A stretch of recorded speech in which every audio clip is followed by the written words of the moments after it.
Hello साथियों, मैं सौरभ कुमार सिंह और लगातार शिक्षक बहाली के मुद्दे पर आपको हम बताते चले कि जो समस्याएं हैं उस समस्याओं का निवारण नहीं हो रहा है। लगातार शिक्षक अभ्यर्थी परेशान हैं कि टीआरई 1 से लेकर टीआरई 2 तक जो भी मामले हैं, खासकर सप्लीमेंट्री रिजल्ट को लेकर उसके लिए सरकार की तरफ से क्या योजनाएं लाई जा रही है। क्या बीपीएससी या शिक्षा विभाग अगर इन मामलों को घालमेल करने का प्रयास कर रही है तो इसके लिए क्या उचित कदम उठाए जाने चाहिए। जैसा कि सबको पता है कि नए अब जो सरकार बनी है वो एनडीए की सरकार बनी है, यानी जेडीयू और बीजेपी की सरकार। तो जाहिर सी बात है कि आज कैबिनेट की बैठक होने वाली है, 11 बजे के आसपास बैठक होने हुई है और उसके बाद कई सरकार की तरफ से जो भी प्रावधान है उस प्रावधान को जो अमली जामा है वो पहनाने का प्रयास किया जाएगा। परंतु सवाल ये है कि टीआरई 1 में जो पद खाली थे, खासकर 24-25 हज़ार से ज़्यादा पद जो है टीआरई 1 में खाली थे। कई हजारों शिक्षक फर्जीवाड़े तौर पर पकड़े गए, उनको बाहर किया गया, तो उनके जगह पर नए लोगों को नियुक्ति प्रक्रिया में अपनाई जानी चाहिए, उनको शामिल किया जाना चाहिए था। परंतु इन सब मुद्दों पर कहीं से कोई सवाल नहीं है। तो आज जो दोनों जो उप मुख्यमंत्री बने हैं, मुख्यमंत्री तो नीतीश कुमार ही हैं, परंतु दोनों उप मुख्यमंत्री से सवाल है, खासकर सम्राट चौधरी और विजय सिन्हा जी से,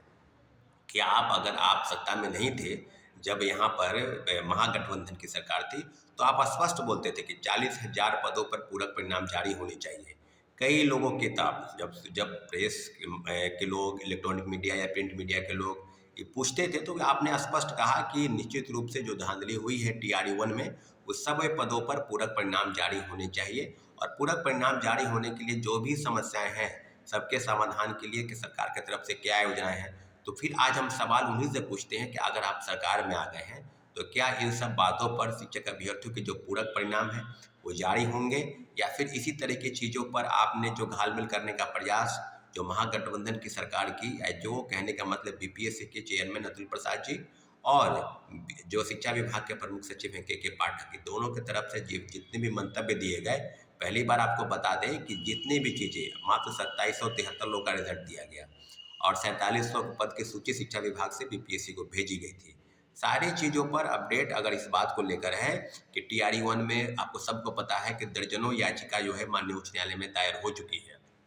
परंतु अगर सरकार के जो मुखिया हैं और मुख्यमंत्री और उप मुख्यमंत्री की तरफ से इस तरह की चीज़ें सरकार में आने के पहले अगर आप बोल रहे थे, अगर आज आप सरकार में हैं, तो क्या टीआरई 2 के जो बातें हैं उसको लेकर किस तरह के प्रावधान हैं। तो मुझे लगता है कि इस तरह की चीज़ों पर बीपीएससी को एक चिट्ठी भेजा गया है शिक्षा विभाग से कि जल्द से जल्द यानी 31 तारीख के पहले तक टीआरई 2 के पूरक परिणाम जो ग्रीवांसेस सेल में दिए गए हैं उनको, और जो आपत्ति के रूप में काफ़ी चीज़ें सामने आई हैं, कई लोगों का cut off, minimum cut off वो पार कर गए हैं, उनके लिए सारी चीज़ों पर अप टू डेट आपको बताने होंगे। तो एक बात स्पष्ट है कि बीपीएससी की तरफ से जो घालमेल करने का प्रयास किया है, 3 तारीख यानी 3 दिसंबर के दिन एक चिट्ठी जारी हुआ था, 3 जनवरी के दिन, कि हम लोगों की तरफ से एक चिट्ठी जारी हुआ है कि जो भी पूरक परिणाम